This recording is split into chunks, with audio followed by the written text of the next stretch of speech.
Hello, everyone, and welcome to episode 107 of Two Amazon Sellers and a Microphone, brought to you by Celozo. Today, Kris and I are excited because we have a great guest. She's got 20 years plus experience in branding and all kinds of cool things going on. So we're excited to talk all about that. Kitty Lai from Rebrand. How are you doing, Kitty? Hi, I'm really good, thank you. And I'm really excited to be here. So thank you for having me onto the show. Oh, yeah, we're excited to have you too. This is a hot topic, and you've got tons of experience in it. And we're excited to really sort of break down all things branding, how important it is. I know we want to talk about your story because we're coming at it from the side of people selling on Amazon. Yeah. And brand building can certainly be challenging. But before we dive into all of that, give us a little brief background on you, just sort of your experience, how you got into the space, and how you ended up working with Amazon people as well. Yeah, so my background is in graphic design. I studied that at university. So I graduated way back in the late 90s and came into London, just working for design agencies on product branding, and just rolled into it a year and a half. And then I landed a really great role for a fashion brand called Ted Baker. So I was there, joined as a junior, and just worked my way up the ranks, learned everything under the sun. There's just so much learning about putting branding on any type of substrate. We'll talk about hoardings, packaging, labeling, lots of different types of things, bags, So I was there for 10 years and I managed a team. By the time I left, I was managing a team of 8 designers. So I would, anything with the Ted Baker logo on would come through me. I would have to sign everything off. If it's out of place on any sort of design or article, or I would have to say no. But so I was there doing a lot of things, managing a team with packaging, doing fashion shoots, all the brochures, all the marketing things, all the window campaigns, and I opened stores globally for the brand as well. So lots of interior graphics as well. So I have so much sort of background in that sense. Then I left Ted Baker and then freelance for other companies such as TK Maxx. I think it's TJ Maxx in America. So I was working for that again, trying to come up with sort of environmental design within a store, and then also the marketing graphics, and then landed another role for another UK brand that was growing at the time as well for 6 years. So I rebranded everything for them. The first day I was there, I went into their warehouse, looked at all the labeling, all the packaging, all the design, and I just went, it was awful. Nothing was consistent. So I rebranded everything for Cath Kidston and was there for 6 years. And you still see my designs around actually on people's backs, on their bags, on the stores. I was designing packaging for Apple as well when I was with Cath Kidston. So I'd go into Apple and sort of design for iPad holders, iPhone holders, and all that kind of thing. And then got a bit bored. 18 years in, I was a bit bored, had a son, and I wanted to do something different. And the reason I was bored is because I wasn't learning or developing myself at all. So I was giving a lot of knowledge to my teams, but I wasn't getting anything back. And then it wasn't until my brother-in-law said, come on this Amazon course. This looks really cool, like this FBA thing. I thought, okay, did a masterclass, and I loved it. My hand was up all day, the whole weekend actually asking questions. Because like, what the heck, I understood the process because working for fashion brands, I understood from concept all the way through to market. So to get a brand created, shipped, and all that thing, I understood that inside out. So that really excited me. And then whilst I was doing that, where I was at the academy, they made me a mentor. So I was mentoring sellers as well because of my background in branding. I was doing that for 3 years. And I also have my own FBA products as well that I sell as well on Amazon. So I'm very familiar with the process. And that's me, really. But at the same time, I was sort of wanted to get back into design. So I would still get clients asking me for designs. I was getting referrals. I thought, okay, well, I'll get back into the graphic side of things, the packaging side of things. And that's where Rebrand came as well. So that Rebrand is based on personal branding, but also I have so many clients wanting packaging design. I'm incorporating the two at the moment. So they're currently merging into each other. So that's my story at the moment. I'm obviously working with personal branding, which is similar to just packaging or company branding, but it's brand for me, branding is branding. I can brand anything. I brand a person or a brand a product. So that's me to date, really. So that's where we are, and I love branding, and that's all I talk about all the time. It's such a great story. It's fascinating to me to learn all the different ways people come into this space. They come in from all different avenues, and it's really neat you coming in with the experience that you have just working big corporations and their branding. Just real quick, so there's so many things I want to unpack in your story really fast, but yeah, the main one, what's the biggest difference between branding for an Amazon seller in 2021 and corporate retail branding strategies that big box retailers or brands were doing, 10 years ago? Well, firstly, a lot of Amazon sellers don't have the budget to brand themselves or do things correctly or properly. So they might do their own photo shoots. They'll obviously create their own listings. Whereas you work for a corporate, bigger retail company, they have the resources to have people work in-house. Although you were obviously working small, you can still do things yourself. But I think back then, I think it was easier. Well, actually, probably not easier. We have all the tools now with with this Seller Central and all the thing. You have all the tools you need. Back then, you didn't. You have to work it out, and there wasn't that much online space, actually, to be honest. So there wasn't the Shopifys and the eBays and all the things, all the tools that you can have to make a selling easy for you. You didn't have those back then. So it was harder in a way, and people was still reluctant to shop online as well. I know America have always been like 10 steps ahead of the UK as well, but but obviously given with the COVID situation now, everyone's buying online and getting familiar with it. And it's so easy. It's so easy to just set up an account, have a web page made, landing page, and boom, you can just buy a product off a Facebook page or an Instagram page. So it's so much easier. Well, I want to go back to your. I want to go back to your first part of the story. You mentioned your brother got you introduced to FBA. My brother-in-law, my sister's brother-in-law. Okay, how'd that work out? Like, what was he doing? So he was selling. He got into that selling fitness equipment as well. So I think he gave up. Actually, he went in partnership with somebody, and that didn't really work out. And I guess it's the amount of time you spend on actually running a business. You actually don't realize how much time you do spend. It's not just checking the PPC, it's the ads, it's the listings, making sure you don't get complaints. It's all these things you have to sort of juggle as an FBA seller. And it's hard work. And if some people work full time doing this and trying to do it on the side, it doesn't work. You have to be immersed in it like 100%. Otherwise, you won't have a successful business. Very true.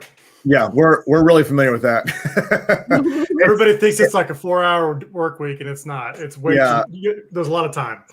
Yeah. And it's getting more and more, especially with things like now, how important branding is. But when Kris and I started, back in the day, branding helped, but it was no means necessary. I mean, you could throw products up left and right, get a couple reviews and start selling. And now you've really got to differentiate. So branding is a really important factor. And all Amazon sellers now, you've got to wear every hat. That a corporation has all these departments. There's a branding department, an advertising department, all these, and you got to do it all yourself until you grow big enough to expand. Yeah.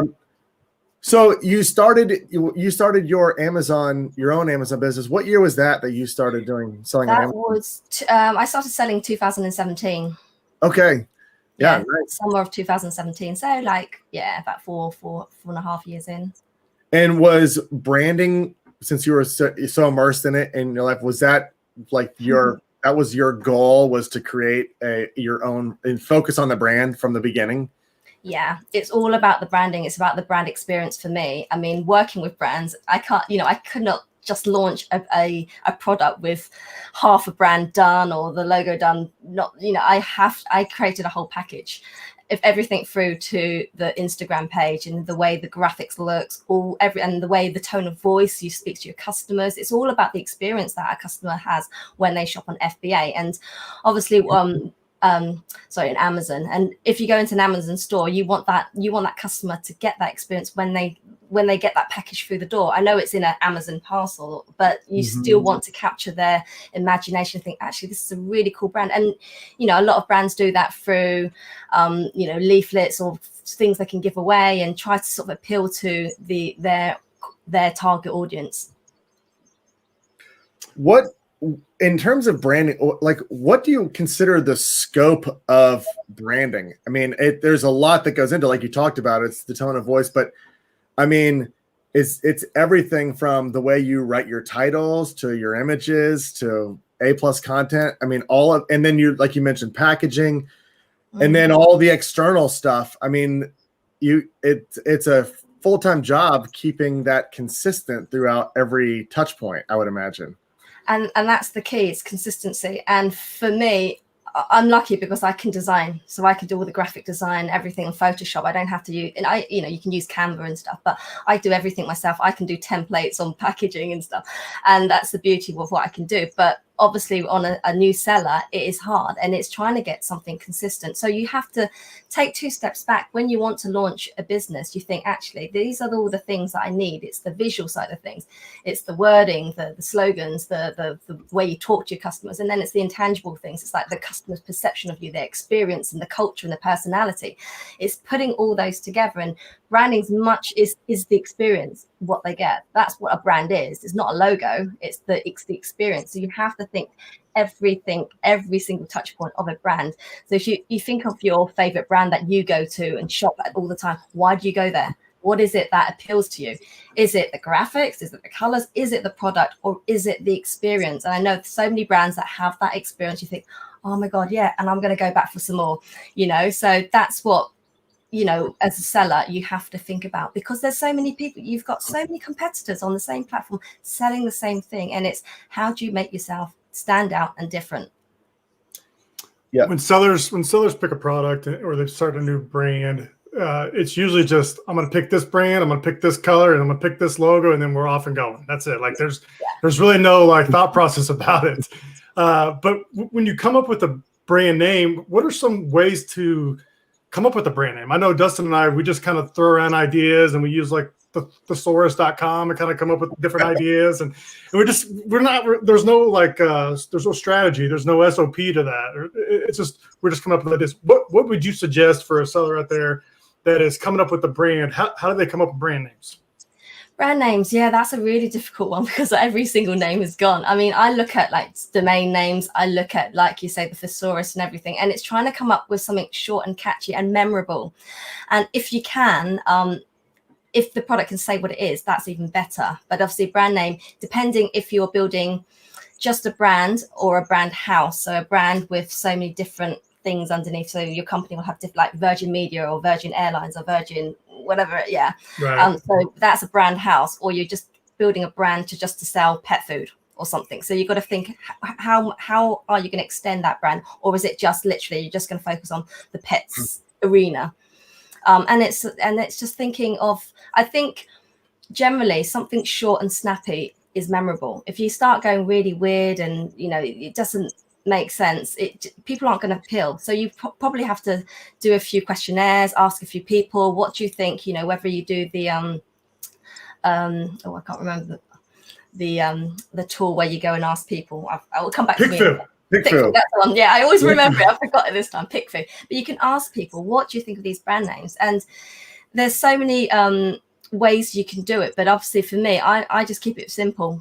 I just draw a brainstorm. What is this? And then I come up with some names. And then you think, actually, I'm going to shortlist it. And then I'm going to sort of do a poll and see what works best. But it has to make sense. And people get lucky. You do get all the ones that do just stick out and you know, think, actually, that's a really good name. And, you know, it doesn't really matter what you call it, to be honest, but, you know, it has to make sense. It has to roll off the tongue easy as well.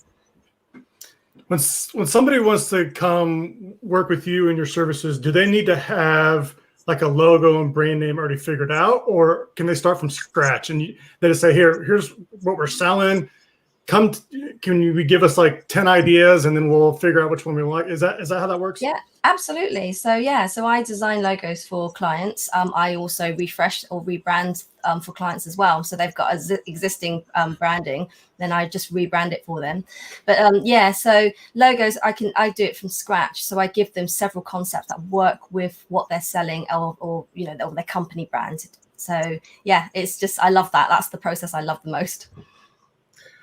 There's so much thought process that needs to go into it up front, because I've certainly made this mistake in lots of brands. And I've got a question down the road when we talk about rebranding, because I could be in the process of it right now on one of my brands. I got questions for you on that. But is the brand name the first thing that you need to think about, or is the theme, or what is the most important of all of it? I mean, obviously you mentioned, half of the words that are like one word names are gone. The domains are gone, or you could buy it for 10 grand. They marked the domain and they own it. So it's really difficult to get them. And then sometimes you see words that are gibberish, that are just made up words. A lot of big brands are made up words. So when you're making this, is it really important to think about like your target audience or your theme or your brand name? Where's the real starting point? I don't think the brand name matters so much. Like you said, there's lots of ones that have gibberish and it works, but it's not about that. It's the whole brand experience. You could call anything gibberish or whatever that's called, and it's the experience you create around it, the graphics, the visuals, the personality around the brand. So I don't think it really matters what you call it. And then you have the next thing is when you design the logo, it's creating something. Obviously, there's so many different ways to create the logo, but obviously there's more thought to it. It's not just let's choose that font, let's just choose a color. There's a psychology behind color as well, and how you design the logo, whether you just want a logo as a word mark, word logo, or you have icons or symbols with it. So there's different ways you can do it. And I generally do a bit of both for my clients as well. And I just see what works with the client and what actually the market are doing as well. So it's just seeing what's out there and what's on trend, less on trend actually, but what is on trend with the current categories as well. So it really depends on what type of brand you want as well, because there's a whole thing about, I generally give a brand questionnaire to my clients, so then I get a better picture of what they're trying to create, who's their target audience, because that could really affect what I design. So if they're doing a kids brand and I'm designing something really classic and using muted colors, that probably won't work for a kids brand. You probably want something fun, more bubbly fonts, and something, that will appeal to that market as well. So yeah, there's quite a lot of things, but I would say the brand name's less so, but it's just the branding that comes around it, the whole identity and personality around it. So Amazon is something that's. Let Chris go. No, go ahead, Chris. Go ahead. Sorry, we both got so many questions. It's like it's hard to know which one. We both got so many questions, but like I was gonna go towards like colors, like picking colors, because colors has a lot to do with it. Like when you portray that message. Yeah. When you pick colors, like where do you go? Like what's red mean? I mean, you could find all this stuff out, but like, what's your strategy when doing color design and picking colors?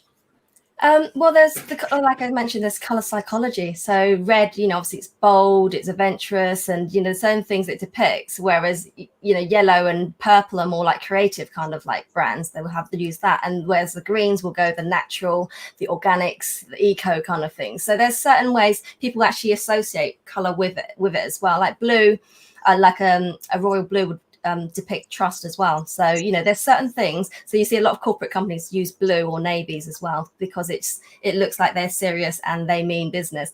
So there's certain things you can do with color, but it doesn't mean you have to stick to the rules all the time. You can sort of break the boundaries a bit and be brave. But generally, I generally have a couple of palettes that I work with that works with the brand, and it really depends who you're targeting. So if you've got a product that's mainly for women, you might want to use sort of more warmer tones and stuff, as opposed to sort of really stark. It really depends on what the brand is. So I can't roll off my tongue what I could use, but yeah, I think color does do color definitely means a lot as well when people do pick out products as well. So yeah. Well, that's like a good place you could split test, right? You could split test different designs or different colors and see which one goes best with the market. Yeah, absolutely. So you mentioned being lucky because you can do graphic design. Obviously, that saves you a ton as a seller yourself. Having skills like that are huge because it does cost money to do it. I'm kind of lucky myself because my wife's an artist, so she's always, and I'm amazed because it's a different side of the brain. She can create a lot of the logos for my brands, but I know that her talent is to be able to conceptualize something in such a simple image, and you get the whole story. And like colors, because whatever I come up with, she's like starts laughing at me. She's like, "That's never gonna work." And she redoes it. So it's pretty funny. I can attest to that. We have a question coming from YouTube right now, so we'll ask this real quick. This is from Flying Swine Seasonings. What if the brand is growing, but you want to increase perceived overall value of your products? It's an interesting question, I guess. If you're trying to, you've got everything set, but you really want to make your brand look like higher quality, maybe more valuable. What are things you can do?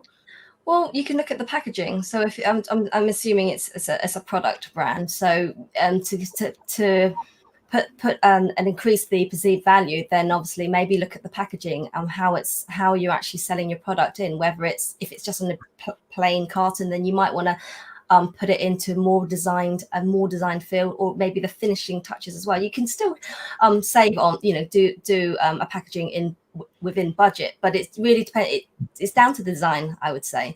But you can actually have a look at the channels where you are as well. So getting more visible in other channels as well, like on Instagram or Facebook, or obviously on Google as well, on your website. So I think generally look at the design and see who your audience are as well. So if you are trying to not be so niche and I obviously don't know what the product is, so it's really hard to say how I can increase the value. But I would say look at the design first and see, and also the messaging that you're using to your customers. Are you actually speaking to them in a consistent tone of voice, and what are you actually saying to your customers as well? That's a good tip there. I mean, Apple, for example. I mean, we all save the packaging, and I don't know what for. Like, I don't know why I still have all these iPhone boxes and all these packaging from Apple. So you can open them up with that friction coefficient. It's amazing. Yeah. But like they do a good job. Like it's that experience. You open it up. It's luxury. It gives you that experience that it's high quality. I think that's a good tip there. Packaging, very good tip. And you can highlight your packaging on your listing in your images, and I think that immediately shows the quality. When you're looking at products side by side, and one comes in this really nice box, and you're like, "This would be," I could, whether you're giving it as a gift or whatever, it just makes it a lot more premium than something else that maybe comes in a poly bag. Yeah, absolutely. And like you hit the nail on the head. It's also imagery as well. So if you're looking at photography as well, if you're doing it yourself at the moment, then I would invest in better photography and getting really good, good quality shots as well on your listing. Yeah. So let's take that. So we talk about the brand name, we talk about theme. Then how do you translate to the listing your brand? Like, what are some really good tips? Are you highlighting the logo in some of your images, or how do you stay within theme? You don't need to highlight the logo so much because it will be on your packaging and on obviously your product as well.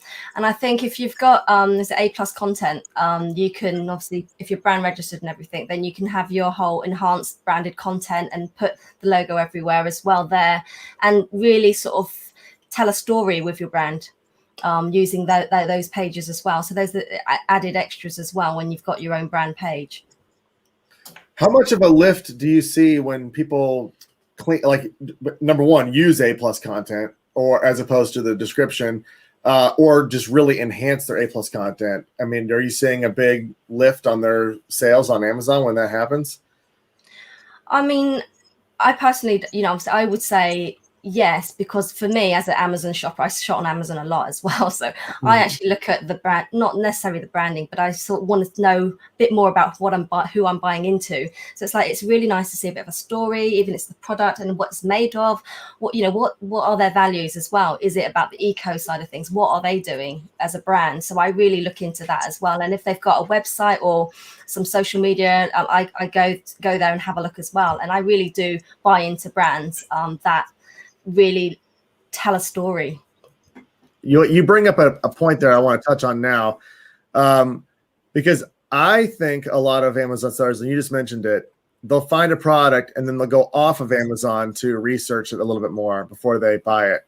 How important is off Amazon branding? If that's your focal, if you're an FBA seller and you're starting, how much do you focus on your website, social, all the things that are going to be like validation for a customer?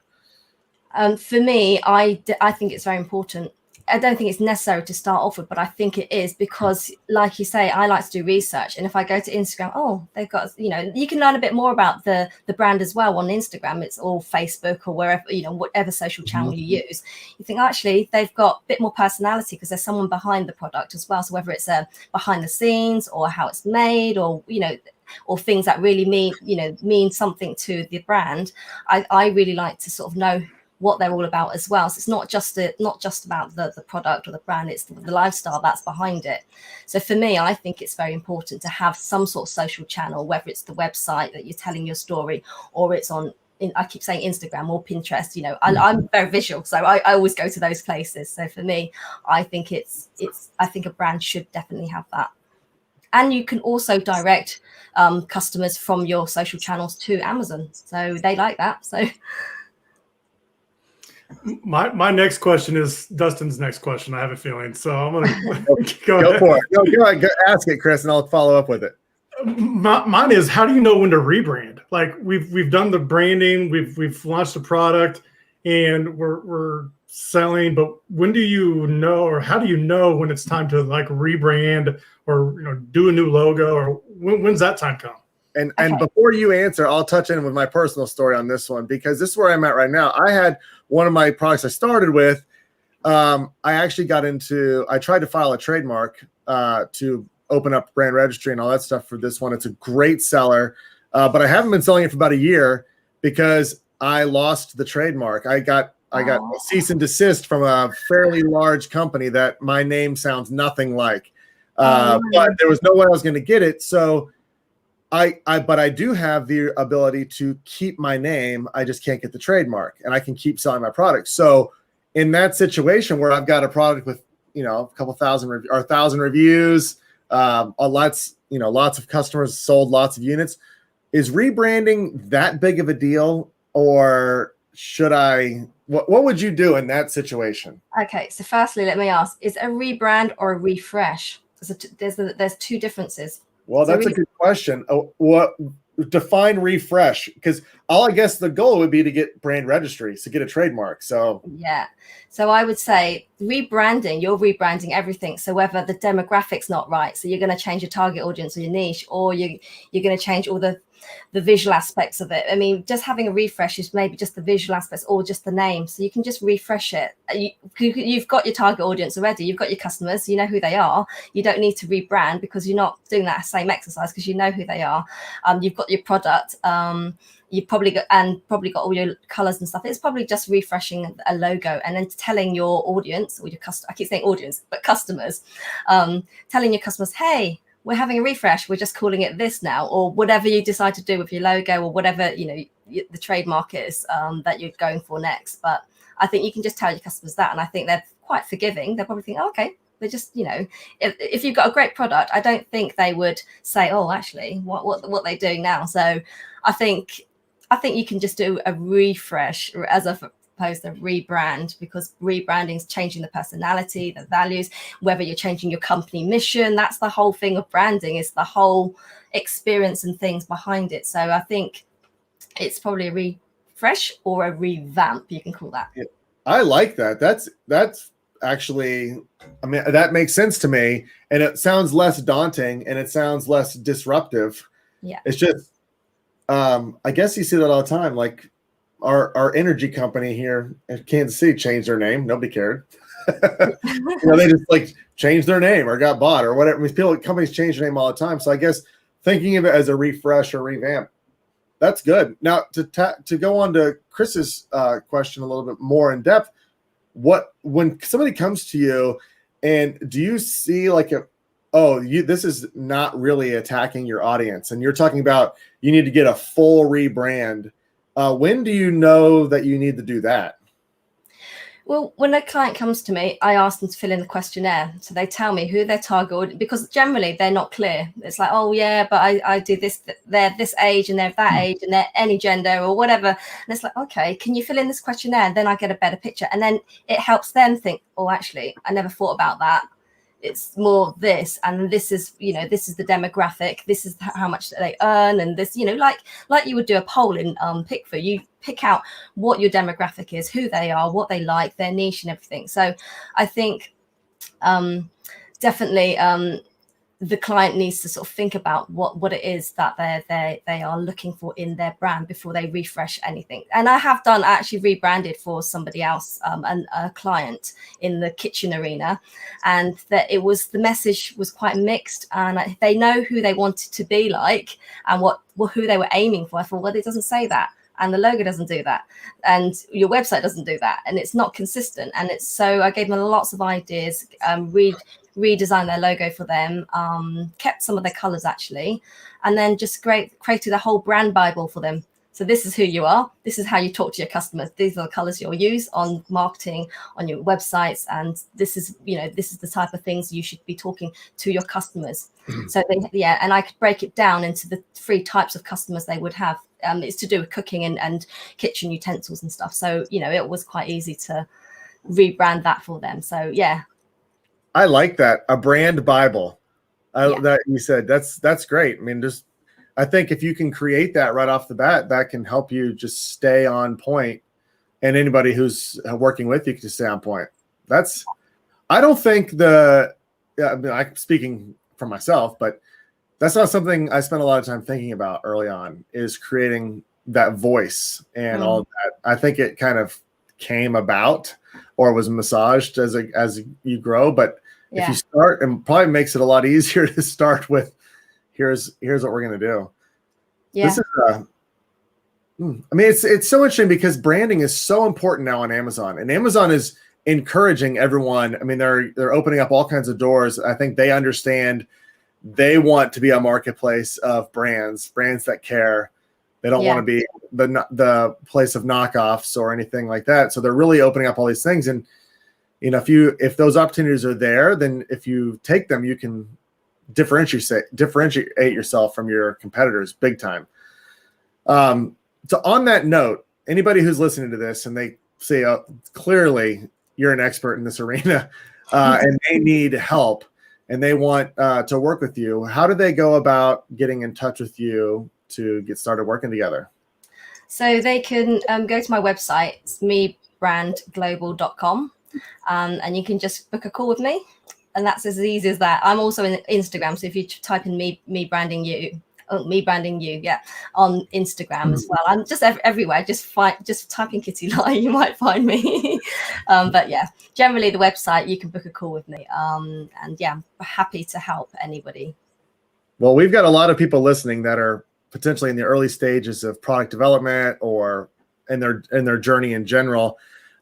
This would be a huge help if they were able to work with you. And we also, in our arena, Kris and I talk to sellers daily who are looking for help with their advertising. And 50% of the time, the problem with their advertising is their listing. It has nothing to do with the advertising. It's their listing, and the way that they're trying to present their product is killing their conversion rate. So anybody who's having that issue right now, if you can't figure out why your ads aren't working very well, it's probably because you haven't spent enough time really sprucing up your listing and showcasing your product. And that's where Kitty can help you out for sure. Absolutely, for sure, yeah. I do have to wrap it up. I've got one sort of last question, because I've listened to some other interviews that you've done, and you talk about personal branding, which I think is an interesting topic.